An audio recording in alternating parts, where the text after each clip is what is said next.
Thank you, Mr. Speaker, sir.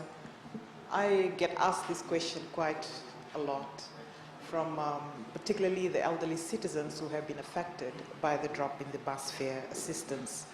And I'm going to give the honourable member the same answer that I give them. And I only hope that I will get the same level of understanding from the other side as I do from the elderly citizens who actually get this assistance. We're living in abnormal times. COVID has affected us as a people, as a nation, in a way that we never ever imagined prior to the outbreak. Thousands of people have lost their jobs and are struggling to just put food on the table. Allocating funds during a national budget is not an easy exercise. And in the context of COVID, that exercise becomes even more of a challenge. So government, during an exercise in allocating money during a national budget, in a time like this, has to consider every sector of the economy, to look after the livelihoods of our people, to look after how each sector can contribute to getting us back onto our feet, and to also ensure that there is a continued access to critical public services. The focus of this question is on transport, on mobility. Government assists around 82,600 elderly citizens for under the bus fare assistance, $10 a month.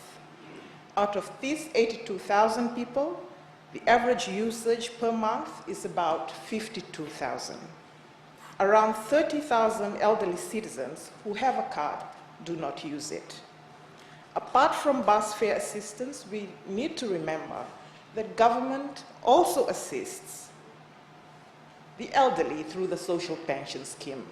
For this particular fiscal year, we're looking at $55.3 million for social pension alone, for those who have never had any access to superannuation.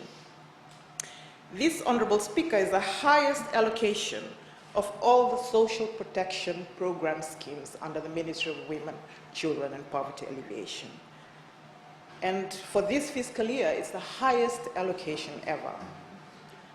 To put it into context, for the 2019-2020 fiscal year, the allocation for social pension was $46 million, an increase of $9 million from that fiscal year to this fiscal year, to ensure that those who are eligible for the social pension scheme of $100 a month do get it, even during COVID-19.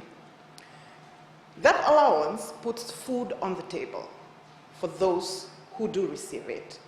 It assists our elderly citizens to contribute to the livelihoods of their loved ones, even during COVID. So it's a balancing exercise. At such a time like this, government considers that the livelihoods of our pensioners is very critical and will not therefore touch their pension. Like I said, it's a balancing exercise. Most of those who benefit from the bus fare assistance that's the subject of this question are also on the social pension scheme. I hope that I will get the same level of understanding for that answer from the other side as I do from those who benefit from this particular scheme. Thank you.